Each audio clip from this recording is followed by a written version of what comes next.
Yeah, 684. They're pretty close to it. Yeah? So once I just drop the phone.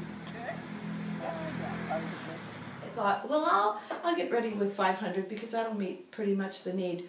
That was the first year. The next year it went to 900. The next year went to 1,200. Now it's up to 6,000. And we work with Housing Authority, who knows exactly where the needs are. What we're going to do today is there are approximately 7 homes that need blankets taken to. We come every year. We bring you a new blanket. Yeah. And Geneva, my friend, has a blanket for you. A nice warm fuzzy blanket. Thank you. And we brought you some apples, some fresh apples. Yeah, Marguerite did love them. Oh, great. Yeah. And some cookies. Merry Christmas to you. May I give you a hug?